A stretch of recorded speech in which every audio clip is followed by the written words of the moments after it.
What's up guys? I hope you are doing well. I am Veer. Welcome to Study Lover. Quote देखिए कितनी शानदार है। आप ही अपनी जिंदगी के शिल्पकार हैं, आप ही लेखक हैं। अपनी कहानी खुद लिखिए, कलम आपके हाथ में है और इसका नतीजा भी वही होगा जो आप चाहेंगे। जी हाँ, कोई भी जब पैदा होता है ये नहीं लिखा होता है उसके माथे पे कि ये प्राइम मिनिस्टर बनेगा या फिर ये चाय वाला बनेगा। ठीक है, तो चाय वाला भी प्राइम मिनिस्टर बन जाता है। तो तो इसीलिए आप ही अपनी जिंदगी के आप ही अपनी ज़िंदगी को डिसाइड करेंगे जब आप धरती पर आते हैं, तो आपका एनवायरनमेंट कैसा है। अगर आप डिसाइड कर लेते हैं कि मुझे क्लर्क बनना है, तो आपके अंदर से इतनी एनर्जी निकल के आती है कि जिससे कि आप क्लर्क की जॉब के लिए ही अप्लाई कर सकें। लेकिन अगर आप डिसाइड कर लेते हैं कि आपको आईएएस ऑफिसर बनना है, तो आपके अंदर से एनर्जी भी फिर उसी तरीके की निकल के आने लगती है। ऐसा नहीं है कि ऊपर से किसी के ऊपर लिखा हुआ है, टैग लगी हुई है, कोई मोहर लगा हुआ है कि ये आईएएस ऑफिसर बनेगा और ये क्लर्क बनेगा।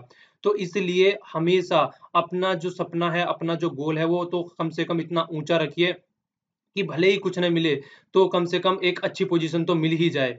तो इसीलिए हमेशा ये एपीजे अब्दुल कलाम सर ने भी कहा था कि अगर लाइफ़ में आप अपना गोल छोटा रखते हैं, तो आप अपने खुद के साथ में अन्याय करते हैं। तो गोल तो कम से कम बड़ा रखिए यार, उसके बाद में फिर चीज़ें अपने आप होने लगती है। तो कभी भी छोटा मत सोचिए, हमेशा बड़ा सोचिए। इतना बड़ा कि दुनिया का सबसे बड़ा। तो हमेशा गोल ऊँचे से ऊँचा रखने की कोशिश कीजिए। ओके? तो कल आप लोगों के सबके कमेंट पढ़े, आप लोगों से थोड़ी-सी बात और करनी है मुझे। देखिए, जिस तरीके से आप लोगों ने कमेंट किए हैं, आप लोग सब चाहते हैं कि जो द हिंदू का एडिटोरियल है, वो नॉर्मल पेपर का जो एनालिसिस होता है, उसके साथ में हो जाए। देखिए, कई सारी चीज़ें सोच के मैंने डिसाइड किया था, उसका रीज़न क्या था? एक तो सबसे बड़ा रीज़न ये था, आप लोग बहुत से बंदे जो बोलते थे मुझे कि सर संडे में भी डिस्कस कर दिया कीजिए। तो संडे में डिस्कस कर दूँगा। देखिए, अगर एडिटोरियल और एनालिसिस अलग-अलग रहेगा, तो वो वीडियो एक प्रॉपर वे में चलती रहेगी, तो संडे को भी आपको वीडियो मिल जाएगी। एक तो बात ये हो गई। दूसरी बात ये हो गई यार, बहुत से बंदे ऐसे हैं जो जॉब करते हैं। जो जॉब करने वाले बंदे हैं वो चाहते हैं कि जो न्यूज़पेपर है थोड़ा टाइम पे मिल जाए। अगर मैं एडिटोरियल को अलग रखूँगा तो न्यूज़पेपर उनको कम से कम एडिटोरियल तो टाइम पे मिल जाएगा। आप लोग यार इतना भी सेल्फिश मत होइए, बस अपने-अपने बारे में सोच रहे हैं। थोड़ा-सा उनके बारे में भी सोचिए जो बेचारे जॉब के साथ में पढ़ाई कर रहे हैं। तो उनको सारी चीज़ें टाइम उनको भी थोड़ा टाइम पे मिल जाया करेगी। और सबसे बड़ी बात है ये चीज़ें रेगुलर आएगी और खुद देख लीजिए यार अब मान लीजिए मैं 50 से 55 मिनट की अगर वीडियो बना रहा हूँ, तो उस 50 से 55 मिनट की वीडियो में 40 से 45 मिनट तो हमारा एडिटोरियल ही रहता है, ठीक है? उसके बाद में 5 मिनट में पीआईबी खत्म हो जाती है और 5 मिनट में एनालिसिस हो जाता है। तो इस 5 मिनट में जो पीआईबी खत्म हो जाती है, इसमें सारे आर्टिकल कवर नहीं हो पाते हैं। एक तो बात ये हो गई। दूसरी बात ये हो गई जो एनालिसिस होता है उसमें आप चाहते हैं कि इकोनॉमिक्स की भी न्यूज़ कवर हो जाए, खेल की भी न्यूज़ कवर हो जाए और उसमें आप लोग वर्ल्ड की भी न्यूज़ बोलते रहते हैं, तो वो सारी चीज़ें भी कवर हो जाए और वो सारी चीज़ें कम टाइम में भी हो जाएँ। ऊपर से आप लोग चाहते हैं कि वीडियो का टाइम भी वो वीडियो का साइज़ भी बड़ा ना हो, मतलब लेंथी वीडियो ना हो ज़्यादा है। ऊपर से आप ये भी चाहते हैं कि टाइम पर भी आ जाए वीडियो। मतलब इतनी सारी चीज़ें कैसे पॉसिबल है, पीआईबी भी उसी में कवर हो जाए।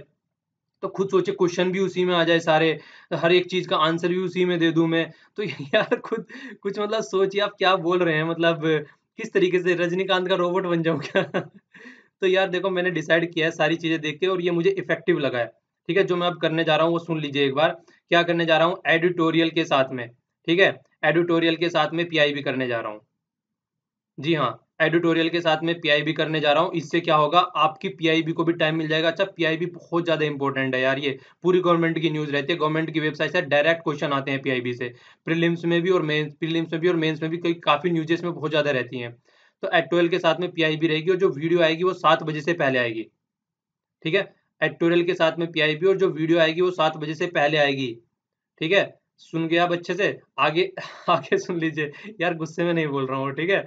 क्योंकि मुझे चीज़ें कई सारी देखो यार, आप सब ब कमेंट लिख दिया कोई बात नहीं, पर लेकिन मुझे सबके बारे में सोचना पड़ता है।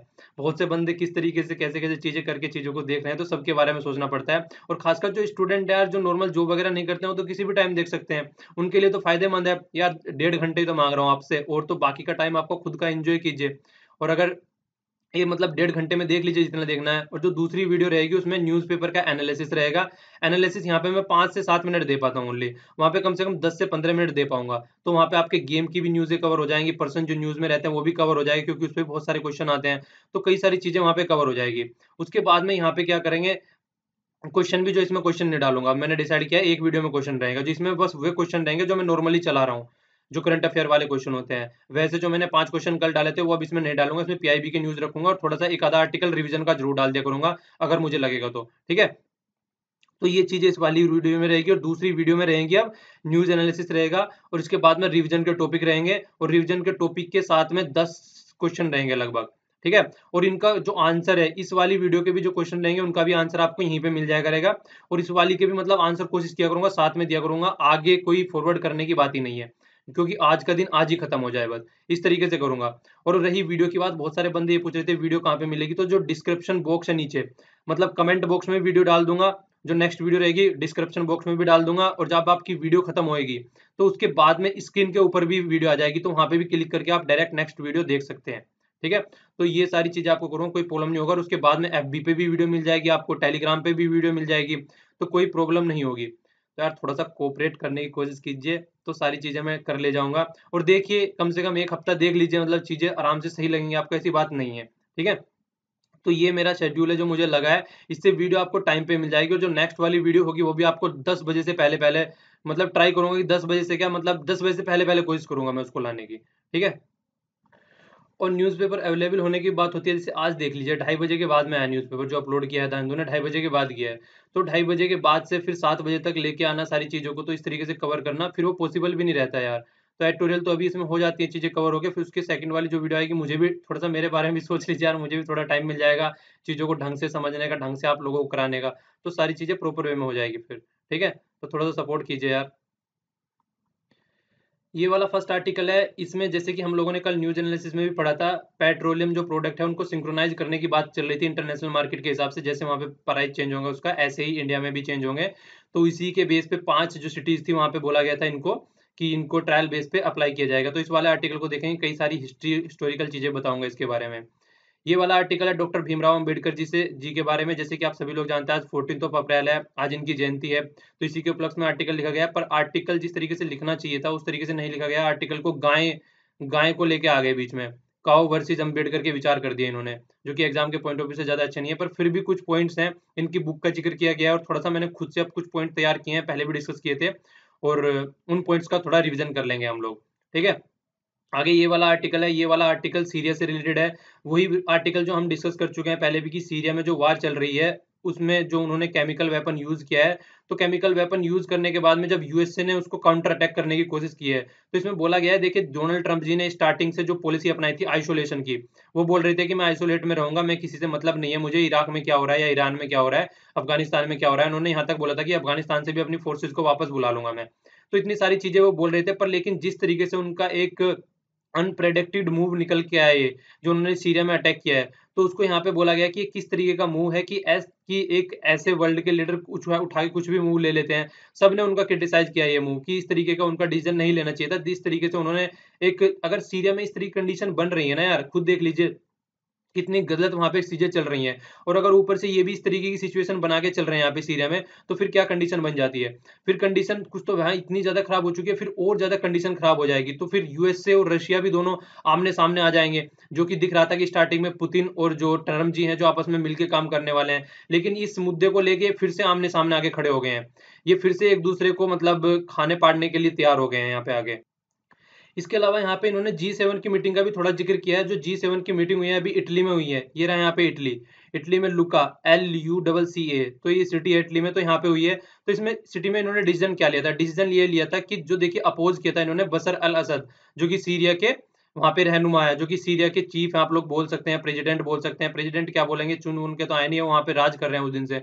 तो इस तरीके से वहां पे क्या बोला गया था कि उनको तो अपोज किया था सबने, जो वेस्टर्न कंट्री है और यूरोपियन यूनियन है सबने मिलके, पर लेकिन जो रसिया है उसके बारे में किसी ने कुछ नहीं बोला था, उसके बारे में कोई नहीं बोला था। क्यों? क्योंकि कई सारे रीजन है यार, सबसे बड़ा रीजन तो यही है कि देखिए आगे दिखाऊंगा मैं आप लोगों को, जितना पेट्रोलियम प्रोडक्ट होता है, एक बार आप लोग यहाँ पे देख लीजिएगा अभी, मतलब आर्टिकल में भी, हालांकि वो आएगा आगे, एक मिनट, ये देखिए यहाँ पे, ये देखिए यहाँ पे जो सऊदी अरेबिया में है, जो पेट्रोलियम प्रोडक्ट की देखिए कौन एक्सपोर्ट करता है सबसे ज्यादा, तो जो 15% करता है वो करता है सऊदी अरेबिया, इसके बाद में 14% देखिए रसिया करता है। तो पेट्रोलियम प्रोडक्ट में रसिया बहुत ज्यादा है, बहुत ज्यादा प्रोडक्ट वो एक्सपोर्ट करता है।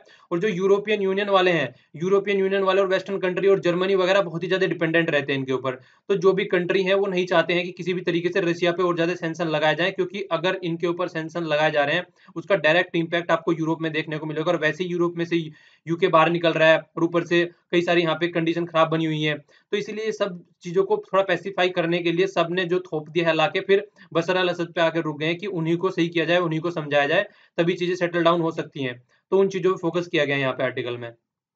तो लास्ट में सबसे अच्छा सजेशन वही है बस कि देखो, तो रसिया और यूएसए अगर मिलके काम करते हैं दोनों, तो आने वाले टाइम में बहुत ही ज्यादा फायदा हो सकता है, और इंडिया का तो बहुत ही फायदा है इससे लिए, क्योंकि इंडिया को अगर रसिया की तरफ को जाता है यूएसए गुस्सा हो जाता है, और यूएसए की तरफ को जाता है रशिया गुस्सा हो जाता है। अगर दोनों साथ में आ जाएंगे तो इंडिया के लिए सबसे ज्यादा फायदा है। ठीक है, ये आर्टिकल में नहीं दे रखा है, ये अलग से पॉइंट है। तो इंडिया के लिए सबसे ज्यादा फायदा है, और इंडिया की जो फॉरेन पॉलिसी है वो बहुत ही ज्यादा इफेक्टिव हो जाएंगे, क्योंकि ये दोनों साथ में रहेंगे तो बहुत ही ज्यादा प्रॉपर वे में काम होना स्टार्ट हो जाएगा। तो ये सारी चीजें इसमें आर्टिकल में डिस्कस की गई है। आइए अब नेक्स्ट वाला आर्टिकल देखते हैं। ये नेक्स्ट वाला आर्टिकल ईरान से रिलेटेड है। ठीक है, पहले ईरान देख लीजिए। ईरान यहाँ पे मैप में इस वाले में ही, ये हो गया ईरान। ठीक है, तो यहाँ पे ईरान हो गया। अगर इसको थोड़ा बड़ा जूम करके देखा जाए तो ये हो गया यहाँ पे ईरान। आप लोगों को दो जगह का नाम बताना है, एक तो ये ऊपर वाली और ये नीचे वाले, इन दोनों जगह का नाम बताना है कि कौन सी जगह है ये। ठीक है, कई बार पूछा जाता है, देखिए इससे कनेक्ट है यहाँ पे बाउंड्री, और यहाँ पे इससे कनेक्ट है बाउंड्री। तो आप लोगों को दोनों जगह का नाम बताना है। बहुत बार मैप दिखा चुका हूँ, बहुत बार डिस्कस कर चुका हूँ इसको।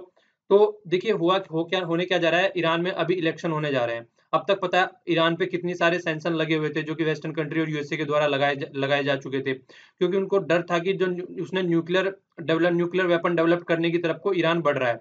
तो इसीलिए उस पर इतने ज्यादा सैंक्शन लगा रखे थे। और अब बहुत ही ज्यादा दिनों से, मतलब वहां पे बहुत ही ज्यादा बैठक हुई, उसके ऊपर सारी चीजें की गई वहां पे। तो P5+1 ने मिलके बहुत ही ज्यादा वहां पे चीजें की, ईरान के साथ में बैठक की, और जो ईरान को बोला गया है वहां पे देख रेख के लिए कमेटी भी बैठाई गई, आदमी भी रखे गए कि ये यूरेनियम वगैरह को उनको एनरिच करके उसको बम बनाने के बारे में नहीं सोचेंगे। तो जो P5+1 है, P5 तो आपको पता ही है परमानेंट 5 है। ठीक है, +1 कौन है ये समझ में आ रहा है? मैंने बता चुका हूँ कई बार पहले भी। चलो इसको कमेंट बॉक्स में लिखिएगा +1 कौन है। ठीक है, तो ये इन्होंने वहां पे मतलब ईरान पे वो बोला गया था कि सैंक्शन हटा लेंगे। और देखिए, जब भी ईरान पे सैंक्शन लगाए गए थे, वैसे जो चीजें बता रहा हूँ वो आर्टिकल की नहीं है, क्योंकि आर्टिकल किससे रिलेटेड है? आर्टिकल ओनली वहां पे प्रेसिडेंट के इलेक्शन होने वाले हैं उससे रिलेटेड है। तो प्रेसिडेंट के इलेक्शन होने वाले हैं, तो हमारे यहाँ पे हुए तो कुछ सोचा भी जाए, ईरान का क्या मतलब है? तो मैं चीजें थोड़ी सी आगे की बता रहा हूँ, ठीक है, जो आपको यूज कर सकते हैं और जो कि इंपॉर्टेंट है। वो ये है, जैसे कि यहाँ पे सेंसर लगे हुए थे, तो आप लोगों ने देखा होगा कि इंडिया भी साइड में हो गया था, पर लेकिन चाइना इसके साथ में रहा था। तो चाइना के साथ में इसके रिलेशन काफी अच्छे हो गए, पर लेकिन इंडिया के साथ में इतने मतलब रिलेशन कम कर दिया इंडिया ने, पर लेकिन बिल्कुल खत्म नहीं किया था।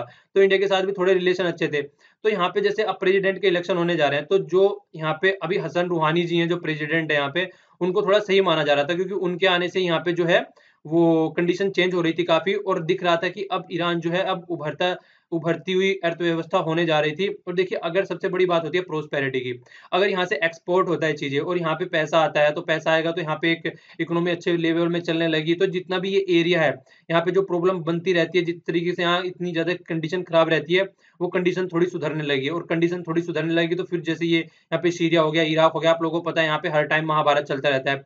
तो महाभारत थोड़ा कम होने की कगार पे आएगा, और थोड़ी प्रॉपर वे में चीजें होनी स्टार्ट हो जाएगी। तो इसीलिए ये भी चीजें इंपॉर्टेंट हो जाती हैं इस वाले एरिया में आगे। और जो आर्टिकल स्टार्ट होता है वो स्टार्ट होता है मोहम्मद अहमदीन इजाज 2013 तक ये प्रेसिडेंट में थे, मतलब। तो इससे तब से क्या हुआ है, 2013 के बाद में ये बिल्कुल इनएक्टिव हो गए थे पॉलिटिक्स में, और ये बिल्कुल साइड में हो गए थे। तब से इनका पॉलिटिक्स से कोई लेना देना नहीं रहता, ज्यादा इन सब चीजों से दूर रह रहे थे। तो अभी एक मूव आया, अभी जो इलेक्शन होने जा रहे हैं मई में, तो उन्होंने अपने आप को भी प्रेसिडेंट का कैंडिडेट सामने ला के रख दिया है।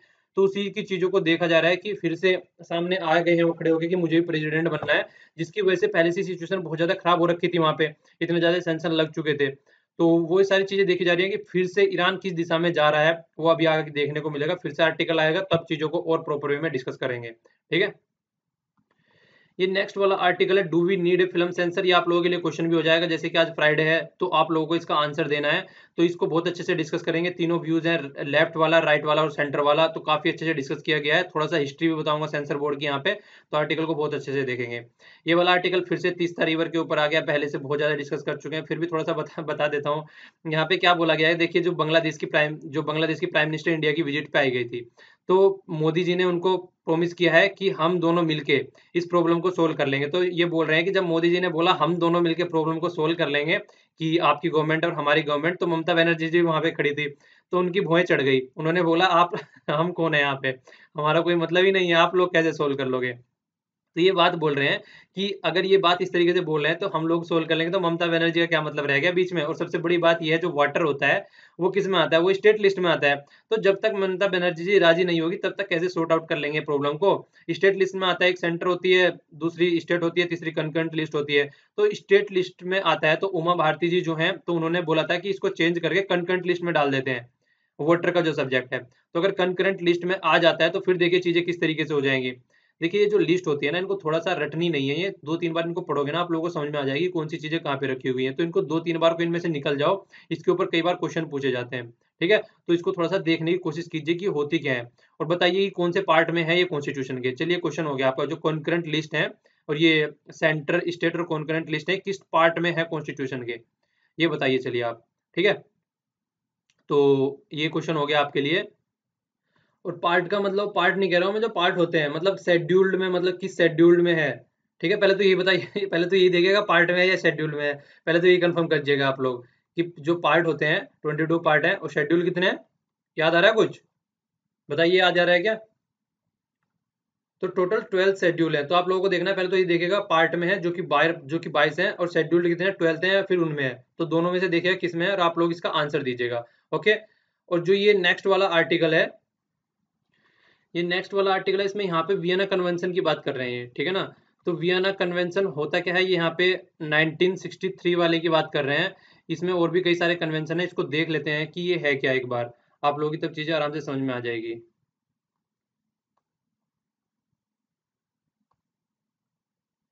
ये देखिए जो वियना कन्वेंशन है, यहाँ पे 3 है। फर्स्ट तो एक था 1961 का कन्वेंशन, ये तो डिप्लोमेटिक रिलेशन के बारे में, किस तरीके से डिप्लोमेटिक रिलेशन होने चाहिए, ये दो कंट्रियों के रिलेशन के बारे में है, ठीक है ना? अगर जैसे यहाँ पे इंडिया से, जैसे यूएसए में या पाकिस्तान में एम्बेसडर हमारे रहते हैं, तो वहाँ पे किस तरीके से रहना है, किस तरीके से उनके साथ में बिहेव करना है। तो काउंसुलर रिलेशन की बात यहाँ पे आती है, किस तरीके से रिलेशन बनाना है। अगर कोई स्पेशल मिशन पे है दूसरी कंट्री में, अगर यहाँ से मान लीजिए स्पेशल मिशन पे कोई यूएसए में जाता है, तो उनको किस तरीके से ट्रीट करना है, ये 1969 के तहत आता है। तो यहाँ पे जो बात कर रहे हैं, इस वाले की बात कर रहे हैं यहाँ पे 1963 के, तो इसके तहत ये कई सारी पॉइंट्स आते हैं इसमें। इसमें क्या होता है, देखिए जैसे कि यहाँ पे अभी उसमें पाकिस्तान में क्या हुआ है, जैसे हमारे यहाँ के जो नेवल ऑफिसर थे जादव जी, उनको वहां पे अरेस्ट कर लिया गया और पाकिस्तान की आर्मी ने क्या किया, उनको मतलब फांसी की सजा सुना दी गई है।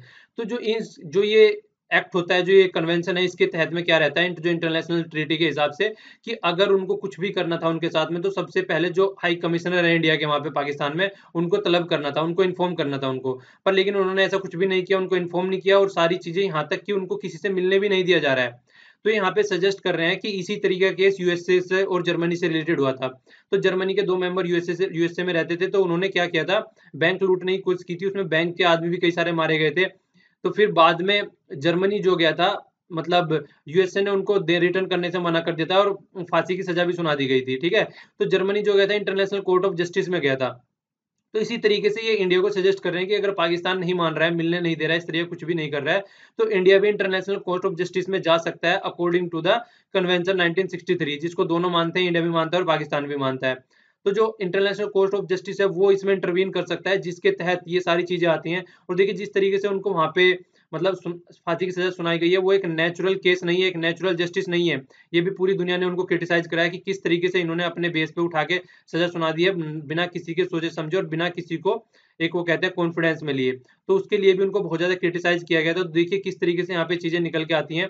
अभी आगे भी चीजें आती रहेंगी, क्योंकि इनके पास में बोला गया था कि लगभग 60 डेज का टाइम है इंडिया के पास में, कि उनके खिलाफ में अगर कोई वहां पे लेके जाना है, कोई भी केस लेके जाना है, तो एक immediate intervention international court of justice के द्वारा दिया जा सकता है। तो इसी के बारे में ये आर्टिकल है, जो फोकस दिया गया वियना कन्वेंशन पे है। तो वियना कन्वेंशन किसके रिलेटेड है, अगर जो एम्बेसडर होते हैं किसी कंट्री के, दूसरी कंट्री में रहते हैं, तो उनका जो रिलेशन रहता है, तो काउंसलर बोलते हैं उनको, काउंसिल जो रिलेशन है उनसे रिलेटेड ये आर्टिकल आते हैं। वियना कन्वेंशन उससे रिलेटेड है, ठीक। और जो वियना पड़ता है, एक बार देख लीजिए थोड़ा, वियना यहाँ पे पड़ता है ऑस्ट्रिया, ऑस्ट्रिया की कैपिटल है, ऑस्ट्रेलिया नहीं, ऑस्ट्रिया, ये यहाँ पे ऑस्ट्रिया, तो इसकी कैपिटल है वियना, ठीक है ना? तो यहाँ पे कन्वेंशन हुआ था, जिसके तहत ये सारे जो चीजें डिस्कस की गई थी, जिसके बारे में हम लोग बात कर रहे थे अभी, ओके। तो ये वाला आर्टिकल है जिसमें बात की थी हम लोगों ने कि इंटरनेशनल प्राइस के साथ में हमारे यहाँ के प्राइस भी उनके साथ में सिंक्रोनाइज किए जा रहे हैं, कि जैसे जैसे वहाँ पे प्राइस घटेंगे बढ़ेंगे, ऐसे ऐसे हमारे यहाँ पे भी प्राइस घटेंगे बढ़ेंगे। तो इसके बारे में हम लोग बात कर रहे थे। तो देखिए है क्या एक्चुअली, नॉर्मली क्या होता था, जैसे कि इंटरनेशनल में कहीं पे प्राइस चेंज हो रहे हैं, ठीक है, तो इंडिया में प्राइस चेंज नहीं होते थे। इंडिया में क्यों नहीं होते थे? क्योंकि इंडियन गवर्नमेंट उसको अलग से रेगुलेट करके चलती थी और उसके ऊपर टैक्स वगैरह बहुत ज़्यादा लगा देती थी। वो रीज़न ये रहता था, मान लीजिए यहाँ पे आज की डेट में, मैंने कल भी आप लोगों को समझाया था, मान लीजिए आज की डेट में तो यहाँ पे 70 है, ठीक है? कल को यहाँ पे घट के हो गया 40, ठीक है? तो हम क्या करते थे, यहाँ पे एक एवरेज निकाल के रखते थे बीच का लगभग, तो उसपे उतने पे बनाए रखते थे। मान लीजिए कल को घट रहा है, तो तब भी मान लीजिए कल को घट रहा है तो इनको अपनी जेब से पैसे ना देने पड़े, और कल को बढ़ रहा है तो तब तो कस्टमर को अपनी जेब से पैसे ना देने पड़े, और घट रहा है तो इनको ना देने पड़े। तो इस तरीके से एक रिलेशन मेंटेन बना के रखा जाता था, जिसकी वजह से जनता में ज़्यादा हपड़-तपड़ भी ना मचे। पर लेकिन अब क्या करने की बात करें, इसको इंटरनेशनल प्राइस के साथ में बिल्कुल सिंक्रोनाइज़ करने की बात करें, सिंक्रोनाइज़ेशन होता है बिल्कुल मिला के काम करना। पैरेलल में चलना, कि जैसे वहाँ पे चेंज हो जाएगा, ऐसे ही यहाँ पे चेंज हो जाएगा। तो उसके लिए यहाँ पे देखिए, अभी सबसे पहले क्या किया गया, हमने कल भी देखा था कि देखिए 5 जगह ये अभी पायलट प्रोजेक्ट चला रहे हैं, इसको इम्प्लीमेंट करने की बात चल रही है। पौंडीचेरी में, विशाखापत्तनम में, आंध्र प्रदेश में पड़ते हैं, उदयपुर में राजस्थान में, जमशेदपुर में झारखंड में, और चंडीगढ़ में। तो अगर आप इन सब चीज़ों को देखें, तो ये सारे देखिए ऊपर हो गए, यहाँ पे चंडीगढ़ ऊपर पड़ गए हैं यहाँ पे, और यहाँ पे नीचे आंध्र प्रदेश की कई पड़ गई, यहाँ पे झारखंड हो गया और राजस्थान का ले लिया। तो अगर देखा जाए तो पूरे एरिया में, मतलब पूरे इंडिया में से चीज़ें चूज़ की गई हैं। इससे देखा जाएगा कि यहाँ पे अगर इस तीन एरिया पे क्या इम्पैक्ट पड़ रहा है। तो अगर यहाँ पे इम्पैक्ट एक प्रॉपर वे में निकल के आ रहा है और सब चीज़ें सेटल डाउन हो जा रही हैं, तो फिर पूरे इंडिया में इसको इम्प्लीमेंट किया जा सकता है, क्योंकि सारा लगभग नॉर्थ, ईस्ट, वेस्ट, साउथ, तो सारे पोर्शन में लगभग एक-एक सिटी इन्होंने चुन लिया कि यहाँ पे इसको इम्प्लीमेंट करना है। ठीक है? अब से पहले क्या होता था, हर महीने की 1 और 16 तारीख को प्राइस चेंज किए जाते थे। तो 1 और 16 को चेंज करने के बाद में उसके देखा जाता है किस तरीके से वहाँ पे प्राइस है। और जो किया जाता था, देखिए पेट्रोल तो पहले से ही यूपीए की गवर्नमेंट ने 2010 में, और जो एनडीए की गवर्नमेंट में 2014 में डीजल को इसको डीरेगुलेट कर दिया था। पर लेकिन जो चीजें चली हुई आ रही थी, अभी भी जो टैक्स वगैरह लगा के इसको कंट्रोल रखते थे, और फर्स्ट और 16th को यहाँ पे चेंज की जाती थी। ये चीजें हम लोगों ने कल भी देखी थी। सॉरी। देखिए पेट्रोलियम का जो, अगर आप नॉर्मल तरीके से देखिए, इतना ज़्यादा इम्पोर्टेंट है। अगर आप थोड़ा-सा इसको पुराने टाइम में लेके चले, पुराने टाइम में क्या, अगर इसको सऊदी अरेबिया वाले एरिया में आप लोग देखें, तो पेट्रोल के नाम पे ही जो उनकी करेंसी है, उनको पेट्रो डॉलर बोला जाता है। ठीक है? जो वहाँ के अमीर आदमी है, उनको पेट्रो शेक बोला जाता है। ये बिल्कुल ऐसे ही आप इसको बोल सकते हैं, जिस तरीके से एंशिएंट टाइम में अगर आप लोग देखें, गाय थी। गाय को करेंसी की तरीके से यूज़ किया जाता था एंशिएंट टाइम में। तो उस टाइम में गाय को जिस तरीके से करेंसी की तरीके से यूज़ किया जाता था, तो हम लोगों ने देखा था कि उस टाइम पे क्या होता था। उस टाइम पे जो जो टाइम था, मतलब जो टाइम को बोला जाता था, उसको बोला जाता था गोधूरी। टाइम को गोधूरी बोला जाता था। जो किंग था, उसको गोब बोला जाता था। ठीक है? और जो वार होती थी, उसको गविस्त्री बोलते थे, मतलब in the search of cow. और जो गेस्ट आता था, उसको गोधन बोला जाता था। जो ड्यूटर होती थी, उसको गोहित्री बोली जाती थी। तो ये ऋग्वेदा के टाइम के पीपल थे। तो ये गाँव उस टाइम पे जो गाय है, उसको करेंसी की तरीके से यूज़ किया करते थे। तो इसी तरीके से पेट्रोलियम की भी बहुत ज़्यादा इम्पोर्टेंट रही, जो कि खासकर ये पेट्रोलियम वाला जो एरिया है, जिनकी हमने यहाँ पे बात की गई है, ये वाले जो एरिया है, सऊदी अरेबिया, इराक, और ये वाला एरिया हो गया। अगर इसको यहाँ पे मैप में भी देखें, तो जो ये वाला एरिया हो गया, तो यहाँ पे पेट्रोलियम बहुत ज़्यादा निकला है, जिसकी वजह से यहाँ पे भी पेट्रोलियम की बहुत ज़्यादा, इनकी इकोनॉमी कंप्लीटली पेट्रोलियम के ऊपर डिपेंड करी है। तो यहाँ पे जो डॉलर है, उसको पेट्रो डॉलर बोला जाता है। ठीक है? और अगर देखिए, जैसे कि प्राइस डिसाइड कैसे होता था, मैं मोटा-मोटा आप लोगों को बताता हूँ। अगर ज़्यादा डिटेल में जाओगे तो बहुत ही ज़्यादा कॉम्प्लेक्सिटी बढ़ जाएँगी इसमें। नॉर्मली क्या है, यहाँ से जैसे पेट्रोल लेके चल देते हैं, ठीक है? एक जहाज में भरे और यहाँ पे लेके चल दिया हम, जो क्रूड ऑयल होता है, उसको लेके यहाँ से चल दिए। तो जैसे-जैसे वो यहाँ तक पहुँचता है, सबसे पहले तो यहाँ से निकलने की बात होती है। फिर जैसे-जैसे मान लीजिए वो इंडिया में यहाँ पे पहुँचा है, तो यहाँ पे कई सारी चीज़ें लगती हैं कि कितना यहाँ से समुद्र में आते हुए मान लीजिए कुछ खिंड बिखर-विखर गया होगा इधर-उधर, या जो भी चीज़ें हुई हैं, तो यहाँ पे आके इस पे कई सारे टैक्स लगते हैं। इन अंदर आते ही फिर ये लगता है कि मतलब जो कस्टम ड्यूटीज़ होती हैं, वो लगता है। इसके अलावा भी और कई सारी चीज़ें होती हैं, जो इस पे 7 से 8 प्रोसेस होते हैं, जिसके तहत इसको पूरा रेगुलेट किया जाता है, जब इसके प्राइस डिसाइड किया जाता है। तो जो ओशन के थ्रू आता है, उसको बोलते हैं ओशन फ्राइट लगाया जाता है, उसके बाद में कस्टम ड्यूटी लगती है, फिर इम्पोर्ट ड्यूटी लगती हैं। तो बहुत सारी चीज़ें इस तरीके से लगा के तब जाके इसका पेट्रोल का पूरा डिसाइड होता है, और ऊपर से एक एक तो ये चीज़ होती है जिसके थ्रू डिसाइड किया जाता है।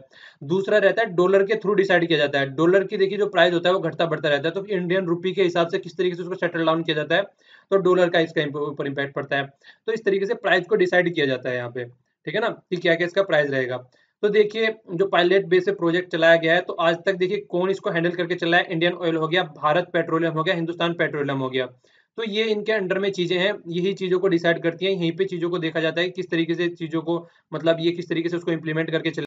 तो ऐसा नहीं है, चीजें हमारे यहाँ पे ग्रेजुअली की गई हैं, ऐसा नहीं है एब्रप्टली चीजें लेके चली गई हैं, तो प्राइस भी जो है आराम आराम से शिफ्ट किए जाते हैं। इसी तरीके से यूपीए के टाइम पे यहाँ पे जो मैंने अभी बताया था आप लोगों को, ये देखिए यहाँ पे 2010 में तो उसको पेट्रोलियम को डीरेगुलेट कर दिया गया था, और इसमें यहाँ पे इसमें डीजल को डीरेगुलेट कर दिया गया। तो इसी तरीके से आराम आराम से चीजें हो रही हैं, और आने वाले टाइम में भी ये होप लगाई जा रही है कि प्रॉपर वे में चीजें और होंगी और ट्रांसपेरेंट वे में चीजें होंगी। और सबसे बड़ी बात क्या है, ये भी देखने को मिलेगी, देखिए आज तक जो है जो ऑयल मार्केट है वो कंप्लीटली पीएसयू के अंडर में है, ये सारे पीएसयूज हैं जितने भी हैं। अब देखिए अब 95% लगभग इनके अंडर में, ओनली 5% प्राइवेट के अंडर में है। तो इससे देखिए किस तरीके से चीजें सेटल डाउन होंगी, क्योंकि अगर रेगुलेट करते थे तो गवर्नमेंट तो हमें फायदा पहुंचा देती थी उनको, पर लेकिन अब एक लेवल प्लेइंग फील्ड भी मिलेगा, उनको भी एक चीजें देखने को मिलेंगी यहाँ पे। अब थोड़ा सा इसके पेट्रोलियम के बारे में देख लेते हैं कि ये चीजें हैं क्या। देखिए सबसे पहले तो सऊदी अरेबिया हो गया, यहाँ पे दूसरे नंबर पे रशिया हो गया। ये इसके कंपोनेंट दे रखे कहाँ कहाँ पे कितना निकलता है ये, ठीक है ना। नॉर्वे में इतना निकलता है, ये यूएई में 6% निकलता है, इराक में 4% निकलता है, कुवैत में भी 4% निकलता है, अजरबैजान में 3, ये कतर में 3 और अजरबैजान में 2% निकलता है, ईरान में 3% निकलता है। तो ये इतना मतलब इतना एक्सपोर्ट करते हैं ये 2012 का डेटा है, हालांकि डेटा थोड़ा पुराना मिला है यहाँ पे, पर फिर भी आप लोगों को एक ओवरव्यू मिल जाएगा इससे, ठीक है ना। तो यहाँ पे पेट्रोलियम के बारे में थोड़ा बताया गया। पेट्रोलियम जो है वो नेचुरली ओकर होता है। नेचुरली किस तरीके से ओकर होता है, आप लोगों ने सुना भी होगा जब आप लोगों ने ज्योग्राफी पढ़ी होगी, तो वहां पे बताया जाता है जू प्लांकटन होते हैं, ठीक है, जो कि जो समुद्र में रहने वाले जो छोटे छोटे से ये होते हैं, और एल्गी होता है, जो काय वगैरह भी आप बोले जाते हैं, पेड़ पौधे हो गए, तो ये सब दब जाते हैं उसमें नीचे, और फिर उनकी जो बहुत ज्यादा हीट होती है और बहुत ज्यादा प्रेशर होता है, उसकी वजह से फिर ये सेडिमेंट्री रॉक्स रॉक्स होती हैं, 3 तरीके की आप लोगों ने पढ़ी होगी। कौन कौन सी होती हैं, याद आ रही है कुछ? इग्निशियस होती है एक, तो एक सेडिमेंट्री दे रखी है, तीसरी कौन सी होती है, एम से बनता है उसका नाम, इनको याद रखने का तरीका है सिम, SIM, सेडिमेंट्री, इग्निशियस और मेटामॉर्फिक। तो ये 3 तरीके की रॉक्स होती है, तो यहाँ पे जो यूज होती है वो सेडिमेंट्री रॉक्स होती है, ठीक है। तो ये सेडिमेंट्री रॉक्स यहाँ पे होती है, तो इसके तहत जो है यहाँ पे बहुत ज्यादा हीट और प्रेशर रहता है, जिसकी वजह से कन्वर्ट हो जाता है पेट्रोलियम प्रोडक्ट में ये। तो जो पेट्रोलियम प्रोडक्ट है आप लोगों का, एक तो ये चीज हो गई, आप इसको थोड़ा मतलब वो रख सकते हैं, और अर्थ के नीचे सरफेस से निकाला जाता है, वो तो आप लोगों को पता ही है सबको। दूसरी बात आपको क्या रखना है, इसका इसका नाम है जिसकी प्रोसेस की तरीके से चीजें मतलब पेट्रोलियम जो है सेपरेट किया जाता है, अलग अलग चीजें निकाली जाती हैं, तो उसको क्या बोलते हैं, उसको बोलते हैं फ्रैक्शनल डिस्टिलेशन, ठीक है ना। तो डिस्टिलेशन, फ्रैक्शनल डिस्टिलेशन बोलते हैं, ये आप लोगों को याद रखना है, इस तरीके की चीजें पूछी जा सकती हैं। तो एस्टिमेट जो एक दिन में जो वर्ल्ड कंज्यूम करता है वो 95 मिलियन बैरल यूज करता है एक डे में, ये देखिए कितना ज्यादा हो जाता है, ठीक है ना। तो 900, तो ये मतलब 95 वो ये नंबर में बहुत ज्यादा गड़बड़ करता हूँ मैं। तो 95 मिलियन बैरल ईच डे, मतलब पूरे वर्ल्ड का एस्टिमेट दिखाया गया है यहाँ पे, ठीक है।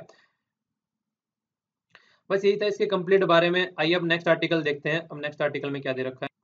ये मैं पहले भी बता चुका हूँ, थोड़ा थोड़ा जल्दी से बता देता हूँ, आप लोगों का रिवीजन हो जाएगा आज, क्योंकि आज 14 अप्रैल भी है, तो आज और भी फायदेमंद रहेगा ये। तो भीमराव अंबेडकर जी का जो जन्म हुआ था 14 अप्रैल को हुआ था, और 6 दिसंबर को ये 1956 में एक्सपायर हुए थे, और 1981 में ये पैदा हुए थे। तो पॉपुलरली इनको बाबा साहब भी बोला जाता था। तो फर्स्ट लॉ मिनिस्टर थे, ये क्वेश्चन तो कई बार पूछा जाता है, फर्स्ट लॉ मिनिस्टर थे, और कॉन्स्टिट्यूशन के जो आर्किटेक्ट थे, क्योंकि ड्राफ्टिंग कमेटी जो थी, ड्राफ्टिंग कमेटी होती है ड्राफ्ट बनाने वाली, जिसने एक मतलब लेखा जोखा बनाया जिसका कि कॉन्स्टिट्यूशन को किस तरीके से बनाया जाएगा, तो उसके चेयरमैन भी थे। और इनको भारत रत्न मिला था 1990 में, पोस्टुमसली मिला था इनको, पोस्टुमसली बोलते हैं जो मरने के बाद में। तो हाईएस्ट सिविलियन अवार्ड है, वो तो आपको लोगों को पता है। ये भी क्वेश्चन कई बार पूछा जाता है कि वो कौन से मतलब लीडर हैं जो कि अपने last phase of the life में उन्होंने अपना धर्म चेंज कर लिया था। ये हिंदुइज्म से बहुत ज्यादा चिढ़ गए थे चीजों से, उसके बाद में बुद्धिज्म की तरफ को कन्वर्ट हो गए थे, ठीक है। और इनसे रिलेटेड पूना पैक्ट का नाम आता है, तो ये बहुत ही ज्यादा इंपॉर्टेंट हो जाता है। देखिए इसमें डिप्रेस्ड क्लास बोला गया था, ठीक है, जिनको कम्युनल अवार्ड दिया गया था। तो जो पूना पैक्ट वो साइन होता है किस किस के बीच में होता है, मैक्सिमम आप लोग सभी जानते हैं, गांधी जी और अंबेडकर जी का नाम तो सब लोगों को याद रहता है, पर लेकिन गांधी जी उतनी सिचुएशन में नहीं थे कि साइन वगैरह कर सके, बहुत ही बुरी कंडीशन हो गई थी। तो 1932 की बात चल रही है, तो इनके बिहाफ में मदन मोहन मालवीय जी ने साइन किया था ये। तो ये आप लोगों को याद रखना है। तो जो डिप्रेस्ड क्लास है वो वही क्लास है जिसको आज की डेट में शेड्यूल्ड कास्ट और शेड्यूल्ड ट्राइब उनको नाम चेंज कर देता है 1935 में। और फिर 1950s में जब कॉन्स्टिट्यूशन हमारा तैयार हो गया, तो वहां पे इनको फिर वही यहाँ से लिया गया, ठीक है। तो ड्राफ्टिंग कमेटी के चेयरमैन थे। और कम्युनल अवार्ड जो अनाउंस किया गया था वो देखिए यहाँ पे थर्ड टेबल जो हुई थी उसके फेलियर होने के बाद में, तब यहाँ पे अवार्ड किया गया था। ये राउंड टेबल के बारे में मैंने आप लोगों को बताया था उस टाइम पे, देख लीजिए इसको भी थोड़ा सा जल्दी से, राउंड टेबल कॉन्फ्रेंस के बारे में जो मैंने आप लोगों को बताया था, ये 1930 से 1932 तक हुई थी, ठीक है ना। राउंड टेबल कॉन्फ्रेंस इसको बोलते हैं। तो ये राउंड टेबल क्यों बोलते हैं? राउंड टेबल इसलिए बोलते हैं कि सब राउंड टेबल पे बैठते हैं। राउंड टेबल पे बैठने का मतलब होता है कि ना तो कोई यहाँ पे लीडर है और ना ही कोई यहाँ पे वो है, मतलब कोई ऐसा नहीं है कि यहाँ पे पूरी इसको हैंडल करके चल रहा है। यहाँ पे सब इक्वल होते हैं, क्योंकि एक राउंड टेबल रहती है। अगर वैसी वाली टेबल रहती है तो वो चीफ होता है, वो यहाँ पे बैठता है और नॉर्मल जनता और यहाँ पे बैठी रहती है। तो राउंड टेबल का मतलब है कि सबको इक्वल दर्जा है। तो जब राउंड टेबल होती है, आप लोगों ने देखा होगा नीति आयोग की जो कॉन्फ्रेंस होती थी, सब लोग मिलके बैठते थे, वो भी राउंड टेबल में ही होती थी। वहां पे ये दिखाने के लिए राउंड टेबल रखी गई थी कि जिससे ये रहे कि राउंड टेबल है यहाँ पे और सब एक इक्वलेंट है, फेडरल स्ट्रक्चर को फॉलो किया जा रहा था वहां पे भी। तो इस चीज को वहां पे भी जाके फॉलो किया जा रहा था। और जो रिकमेंड की गई थी वो जिन्ना जी के द्वारा की गई थी, लॉर्ड इरविन को। उस टाइम पे वाइस राय थे और लॉर्ड इरविन के बहुत अच्छे दोस्त थे, रामसे से मैकडोनाल्ड। तो यहाँ पे प्राइम मिनिस्टर थे उस टाइम पे ग्रेट ब्रिटेन के। तो इनके तहत जब ये समन किया गया था, ठीक है ना, आप लोगों को पता होगा साइमन कमीशन भी आया था 1927 में।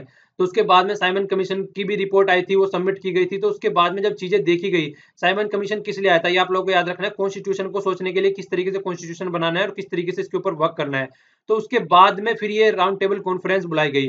तो राउंड टेबल कॉन्फ्रेंस बुलाई गई तो इनको लग गया था कि साइमन कमीशन की रिपोर्ट के बाद में अब स्वराज्य यहाँ पे सब कुछ सब लोग मांग रहे थे, सब लोग बोल रहे थे कि स्वराज्य तो हमको आजाद होना है। तो इन्होंने सोचा स्वराज्य तो नहीं देंगे, कम से कम रिपोर्ट के बेस पे इनको लगा कि कम से कम डोमिनियन स्टेटस तो हम लोग दे ही देते हैं।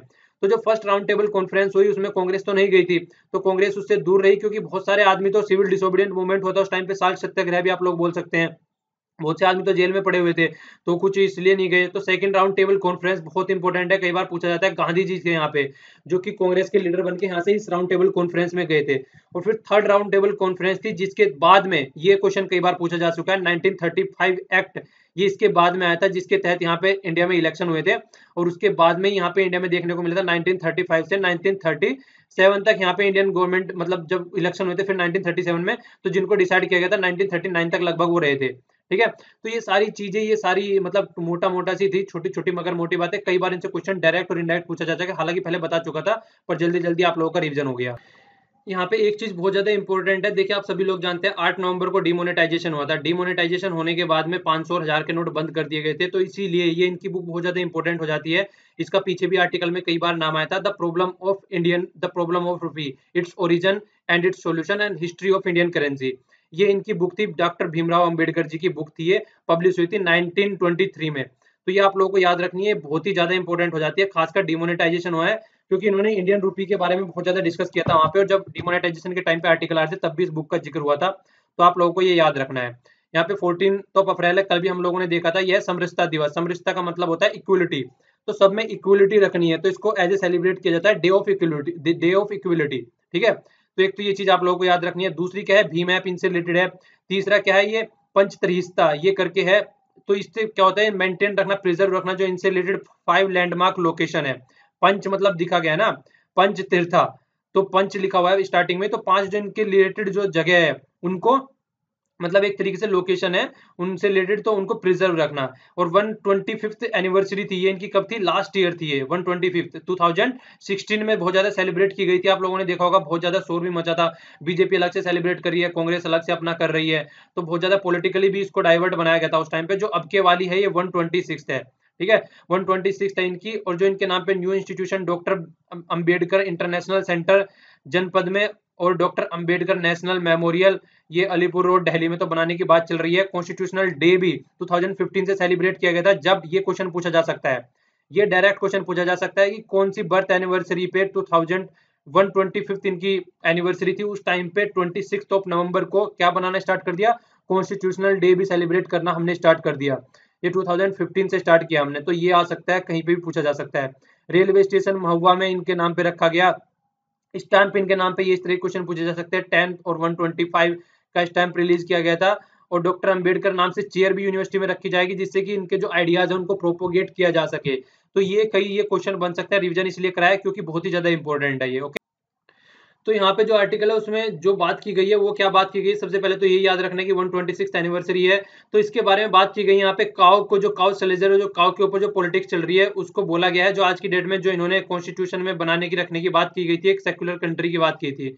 और किस तरीके से कॉन्स्टिट्यूशन में फंडामेंटल राइट और लिबर्टी रखी गई थी, तो उन सब चीजों को कंपेयर किया गया यहाँ पे।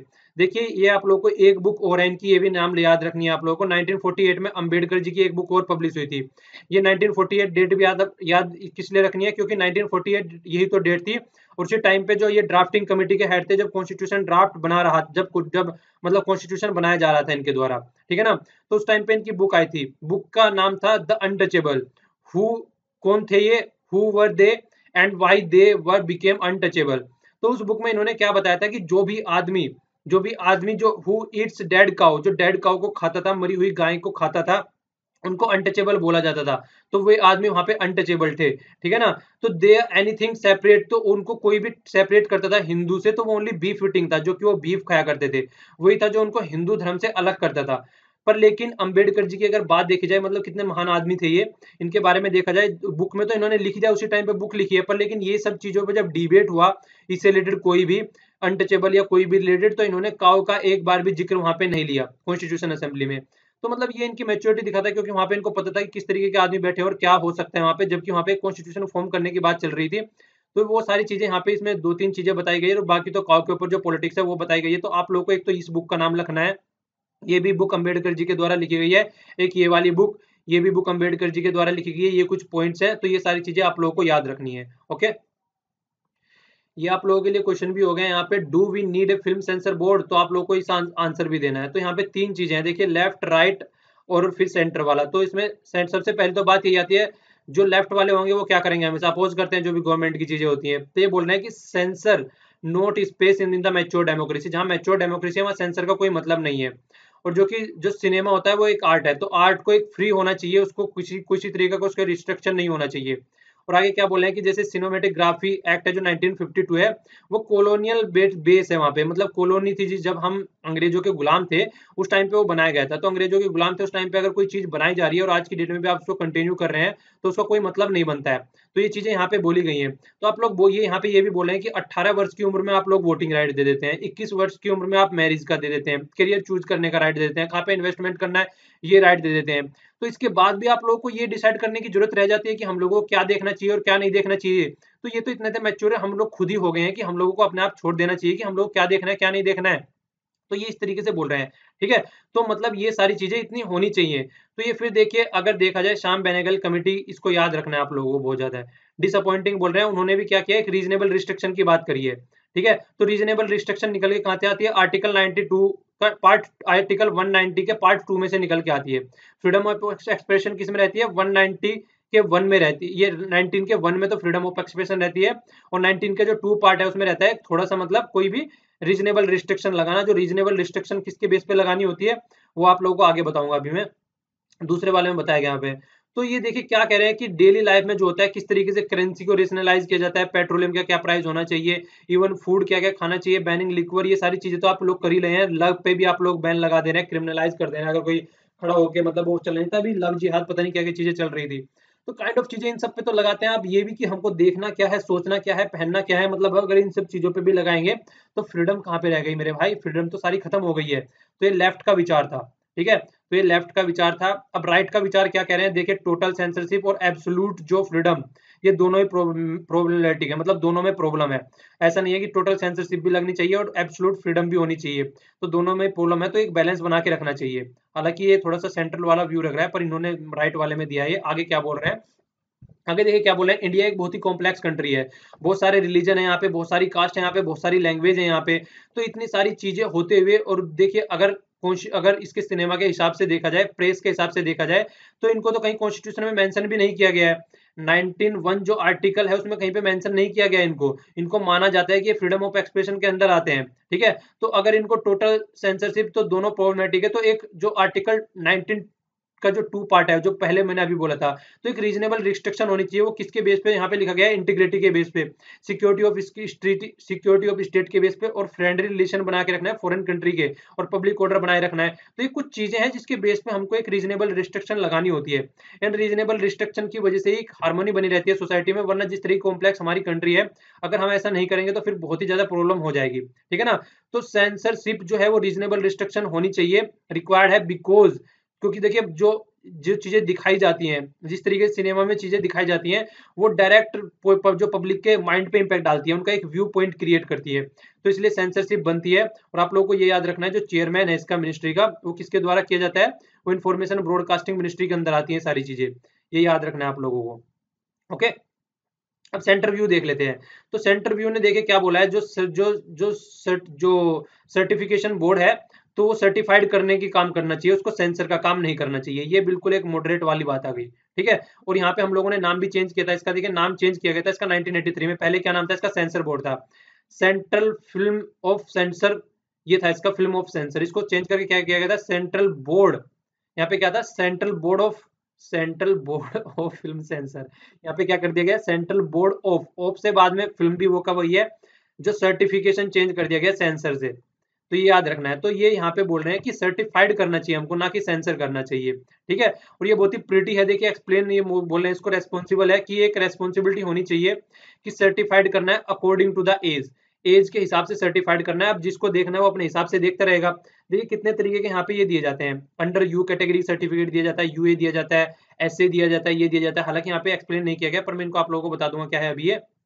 तो जो मूवी को एडल्ट सर्टिफिकेट दिया जाता है या सेंसर दिया जाता है, मतलब एडल्ट सबसे सेंसर कर दिया जाता है, सर्टिफिकेट एडल्ट दे दो उसको, पर सेंसर न करो सबके लिए। तो इस तरीके की बातें बोल रहे हैं। जैसे हेट स्पीच होती है, तो वो एक अलग तरीका होता है। वो देखिए, अगर हमारी सोसाइटी में जिस तरीके के आदमी होते हैं, बहुत ही सारे उल्टे सीधे आदमी भी होते हैं, अगर हेट स्पीच फैला रहे हैं किसी कम्युनिटी, पर्टिकुलर कम्युनिटी के तहत या किसी जेंडर के तहत, तो वो सारी चीजें को देखिए अलग रखना चाहिए। वो ऐसी बात नहीं है कि उनको अलाउ करना चाहिए, क्योंकि सोसाइटी में बहुत ही ज्यादा प्रॉब्लम क्रिएट हो जाएगी। तो एक अलग पार्ट हो गया, ठीक है। अब यहाँ पे देखिए क्या बोला है, यहाँ पे राजा हरीश, पहली मूवी का नाम याद रखना है। फर्स्ट मूवी राजा हरीश चंद्र जी थी, किसके द्वारा बनाई गई थी, दादा साहब फाल्के। किस पे, 1913 में बनाई गई थी। तब तक तो गांधी जी भी नहीं आए थे इंडिया में, गांधी जी भी बाहर ही थे उस टाइम पे। कहाँ थे पता है, याद आ रहा है कुछ, हाँ समझ गए, अफ्रीका में थे उस टाइम पे। तो 4 कैटेगरी होती है यहाँ पे। 2 कैटेगरी तो स्टार्टिंग से थी, यू थी एक तो, और ए थी। यू के अंदर क्या आता है, ये होता है अनरिस्ट्रिक्टेड पब्लिक एग्जीबिशन, ठीक है। जो ए होता है वो होता है रिस्ट्रिक्टेड, ठीक है, रिस्ट्रिक्टेड एडल्ट ऑडियंस। तो ये ए के अंदर आता है। तो 2 तो पहले से ही थी, किनको रिस्ट्रिक्ट करना है, अनरिस्ट्रिक्ट करना है।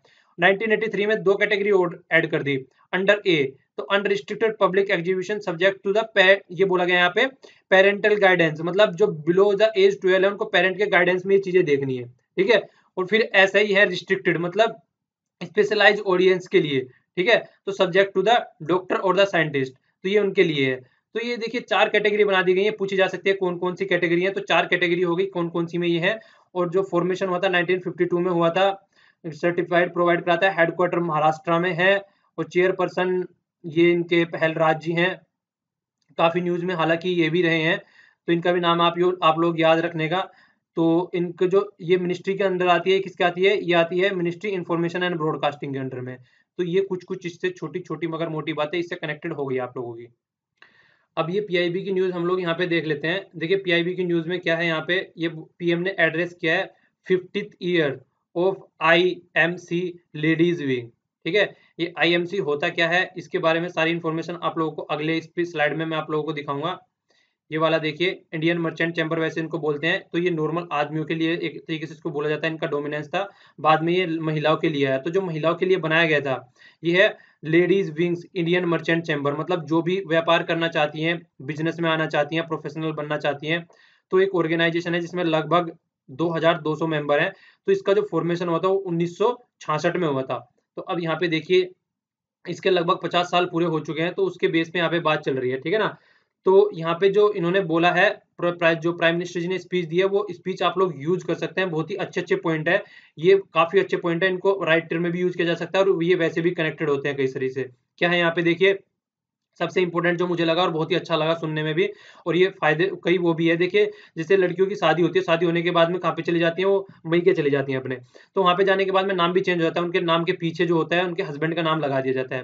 तो इन्होंने बोला है कि वुमेन डोंट, मतलब जो women don't have to submit दो मैरिज है, या तो मैरिज या फिर डिवोर्स सर्टिफिकेट। उनको क्या करना है, अगर उनकी माँ और मतलब उनकी मदर और फादर का किसी का नाम है पासपोर्ट में, तो वो वही रहेगा, उसको चेंज करने की जरूरत नहीं है, ठीक है। ये काफी अच्छा लगा पॉइंट। दूसरा क्या बताया गया यहाँ पे 122 करोड़ जो उज्ज्वला योजना है, जिसके तहत सिलेंडर वगैरह बांटे गए थे, जो टारगेट था वो 5 करोड़ है, तो 122 का एम ले लिया है यहाँ पे। तीसरा क्या बोला गया, ये मुद्रा मुद्रा योजना के तहत क्या था इसका, micro unit development refinance agency, जिसके तहत जो छोटी छोटी जो नॉन ऑर्गेनाइज सेक्टर आप लोग बोल सकते हैं, जो रेडी वाले हो गए, ठेले वाले हो गए, या फिर कोई छोटे छोटा उद्योग अगर कोई लगाना चाह रहा है, तो 70% जो पीपल है जो गोल्ड लोन मिला है उनको, तो वुमेन को मिला है। तो ये भी बहुत अच्छी बात है यहाँ पे, तो ये इसके बारे में जिक्र किया गया थोड़ा सा। और मैटरनिटी बिल जो अभी पास होता है, जो कि प्रेग्नेंट वुमेन है उनको 12 से बढ़ा के 26 दिन की वीक कर दी गई है, ये डायरेक्ट पूछा जा सकता है प्रीलिम्स में। तो ये भी अच्छा पॉइंट था जो इन्होंने बताया था यहाँ पे। और देखिए एक बात और बताई थी इन्होंने कि जो गंगाबाई है उन्होंने एक सिग्निफिकेंस गिफ्ट दिया था चरखा बापू जी को, तो ये भी आप लोगों को याद रखना है। तो महात्मा गांधी जी ने क्या किया था, वुमेन इंपावरमेंट के लिए काफी काम किया था, तो इनसे भी आप लोग पॉइंट डायरेक्ट यूज कर सकते हैं। और देखिए पंचायत टू पार्लियामेंट और विलेज टू सिलिकॉन वैली, तो यहाँ पे चीजें बोली गई है कि वुमेन को अगर कहीं भी देख लिया जाए, सिलिकॉन वैली यूएसए में है, ठीक है। चलिए आप लोगों को क्वेश्चन है कि इंडिया की सिलिकॉन वैली किसको बोला जाता है, आप लोग क्वेश्चन बताइएगा ये, ठीक है। इंडिया में सिलिकॉन वैली किसको बोला जाता है, कौन सी सिटी को बोला जाता है।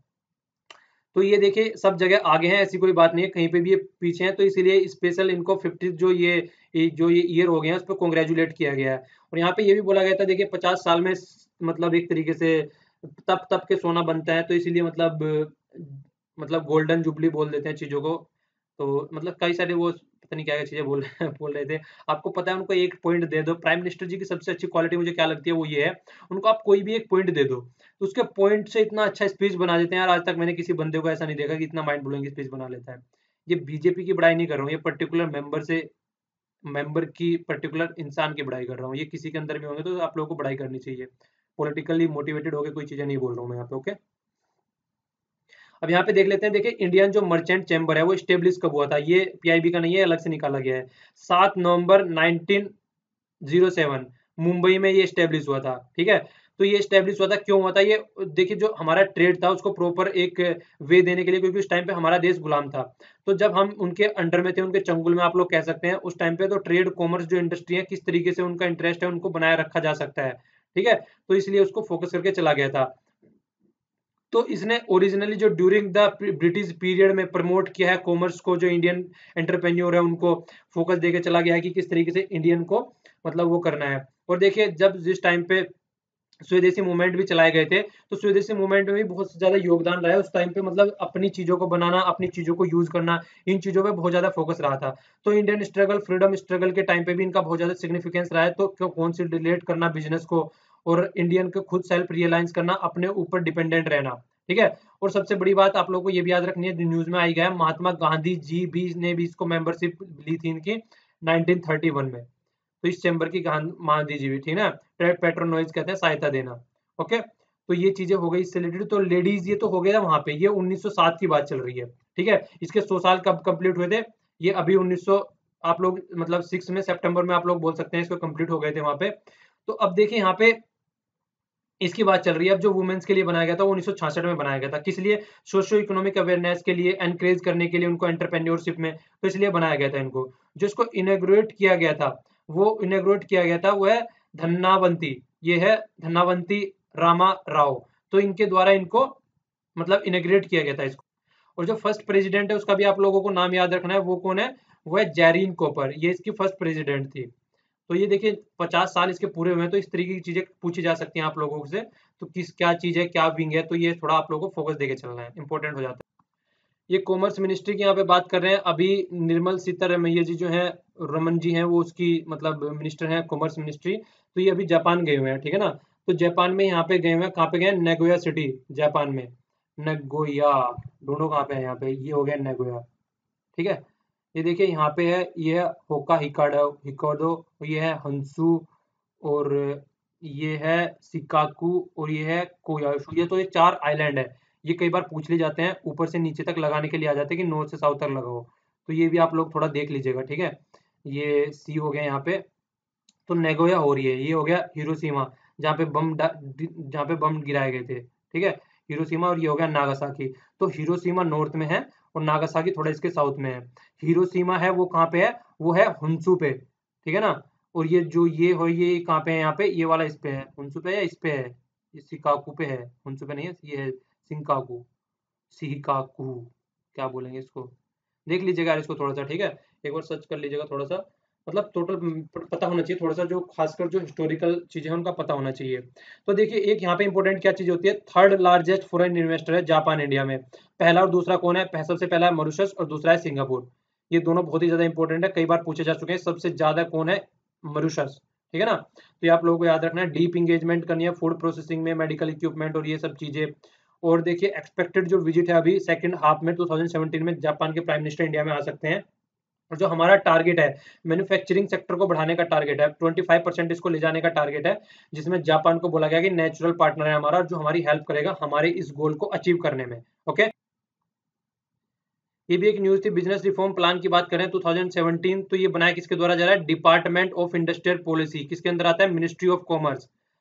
और अभी मिनिस्टर बताया था कौन है, याद आ रही है। सबसे इंपॉर्टेंट चीज क्या होती है यहाँ पे, वो निर्मला जी हैं जो अभी हम जिनके बारे में बात कर रहे थे। सबसे बड़ी चीज आप लोगों को याद रखनी है कि वर्ल्ड बैंक ग्रुप के साथ में ये बना रहे हैं हम, ठीक है। तो रिलीज किया है बिजनेस रिफॉर्म एक्शन प्लान 2017। तो ये सब जो यूनिवर्सिटी है, यूनिवर्सिटी बोल रहा हूँ, यूनियन टेरिटरी है और जो स्टेट है उनके हिसाब से देखा जाएगा। जो इंक्लूड की गई है रिकमेंडेशन इंक्लूड की गई है 405, और 12 एरिया रिफॉर्म के रखे गए हैं यहाँ पे। वो ये लेबर वगैरह हो गया, ये सारे एरिया, इतने ज्यादा एरिया तो याद रखने की जरूरत नहीं है, डाल दिए हैं। इन्वॉल्वमेंट वगैरह, कहाँ पे टैक्स क्या पे करना है, ट्रांसपेरेंसी, ये सारी चीजें याद रखें। ये इंपॉर्टेंट ही है, वर्ल्ड बैंक ग्रुप के साथ में काम कर रहे हैं मिलके, कौन सी मिनिस्ट्री कर रही है, ये दो तीन चीजें आप लोग याद रख सकते हैं, ये ज्यादा इंपॉर्टेंट हो जाती है। ये वाली बहुत ही ज्यादा इंपॉर्टेंट न्यूज है। इस वाली न्यूज को देखिए आप लोग, यहाँ पे क्या बात की गई है, ज्वाइंट स्टेटमेंट की गई है इंडिया और यूके के साथ में डिफेंस पार्टनरशिप। तो सबसे पहले तो वही बात आती है, इनके डिफेंस मिनिस्टर, उनका नाम याद रखे क्या करना है। अपना डिफेंस मिनिस्टर कौन है, अपने डिफेंस मिनिस्टर अरुण जेटली जी हैं, ठीक है। जो पहले मनोहर पारिकर जी थे, अब वो गोवा के चीफ मिनिस्टर बन गए हैं, तो यहाँ से ये हट गए हैं, ठीक है। तो अब अरुण जेटली जी के पास में उसका भार है, साथ में फाइनेंस मिनिस्ट्री का भी इन्हीं के पास में है। तो डिफेंस पार्टनरशिप की बात कर रहे हैं, कोऑपरेशन करेंगे डिफेंस पार्टनरशिप, डिफेंस इंडस्ट्री में मिलिट्री मिलिट्री इंगेजमेंट करेंगे, मतलब मिलिट्री कोऑपरेशन। और उसके साथ में देखिए काउंटर टेररिज्म किस तरीके से करना है। एक्स जो ये होता है CIED बोलते हैं इसको, काउंटर इम्प्रोवाइज्ड एक्सप्लोजिव डिवाइस, इनके बारे में करेंगे। एयर फोर्स के साथ करेंगे, total safety aircraft, marine time, ये सारी चीजें करेंगे। सबसे इंपॉर्टेंट है यूएन पीस कीपिंग में भी साथ में करेंगे। यूएन पीस कीपिंग में आप लोगों को याद रखना है, इंडिया दूसरे नंबर पे है। पीस कीपर जितने वर्ल्ड में भेजे जाते हैं उसमें पहले नंबर पे सबसे ज्यादा इथोपिया भेजता है, ठीक है। कौन भेजता है, इथोपिया। दूसरे नंबर पे कौन भेजता है सबसे ज्यादा, इंडिया। ये आप लोगों को याद रखना है, दूसरे नंबर पे इंडिया सबसे ज्यादा भेजता है, पहले नंबर पे इथोपिया भेजता है। ये देखिए यहाँ पे हो गया इथोपिया, दिख रहा है यहाँ पे, ये इथोपिया हो गया यहाँ पे। कल भी डिस्कस किया था हॉर्न वाले क्वेश्चन में। आंसर तो आप लोग करते नहीं है, वैसे कहते हैं क्वेश्चन दे दो, क्वेश्चन दे दो, आंसर आप लोग आंसर में पता नहीं कहाँ भाग जाते हैं सारे आप लोग, और क्वेश्चन के लिए चिल्लाते रहते हैं। जहां दे रखे कम से कम उनके तो आंसर किया करो यार। अब आगे देख लेते हैं।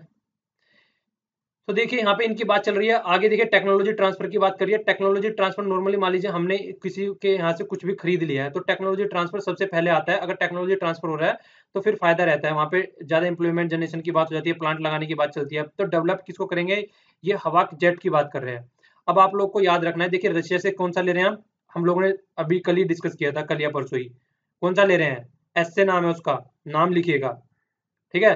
फ्रांस से क्या ले रहे हैं, फ्रांस वाले को तो एफ सी, वो आर से नाम है उसका, सॉरी एफ नहीं, आर से नाम है उसका। और यहाँ पे क्या हो गया, हवैक हो गया। तो तीनों हो सकता है कि वो आ जाए, कि उसमें मैच करने के लिए आ जाए। तो आप लोगों को तीनों के नाम लिखने हैं, ठीक है ना। तीनों के नाम लिखने हैं एक दूसरे के सामने, कि किससे क्या क्या ले रहे हैं, पता तो होना चाहिए यार, कम से कम मोटी मोटी चीजें तो कम से कम पता होना चाहिए। तो यहाँ से हवाक ले रहे हैं हम, ठीक है। तो ये चीजें हो गई यहाँ पे। और यूके इंडिया के साथ में, मतलब जो डेमोक्रेटिक कंट्री है 21st सेंचुरी में, तो मिलके काम करना है, वही है रीजनल इंटरनेशनल वो बना के चलना है। लंदन कैपिटल है, और जो स्टर्लिंग पाउंड है वो यहाँ पे इसकी हुआ है। ये करेंसी क्यों दिखा रहा हूँ, ये इसलिए दिखा रहा हूँ क्योंकि देखिए यूरोपियन यूनियन से अलग हो रहे हैं। तो जो यूरोपियन यूनियन की करेंसी है वो है यूरो बोलते हैं उसको। आप इसको याद रख सकते हैं, ये ऐसे बनाते हैं, यू हो गया, और इसके बीच में एक छोटा सा यू और बना देते हैं। तो इस तरीके से आप यूरो का साइन याद रख सकते हैं। तो ये ऐसे हो गया, ये यूरो का सिंबल है। और जो फिर पाउंड का तो फिर आप लोग याद ही रख लेंगे, इसका भी लगभग ये ऐसा सही है, ठीक है। ये ऊपर से ऐसे लेके जाता है और फिर ऐसे हो जाता है ये। तो ये हो गया इसका, पाउंड का हो गया। तो ये इन दोनों के सिंबल होते हैं, कई बार लिखा आता है, कंफ्यूजन रहता है आप लोगों को कई बार। तो यहाँ पे दूसरे नंबर पे इंडिया है, तीसरे नंबर पे पाकिस्तान है, और चौथे नंबर पे बांग्लादेश है। तो कम से कम तीन के, ये चार के तो ऊपर के नाम आप लोग याद रख ही लीजिएगा, ठीक है। और ये है, ये इसकी पिक्चर हो गई, ये जो जो बनाने जा रहे हैं एडवांस जो जेट है, ठीक है।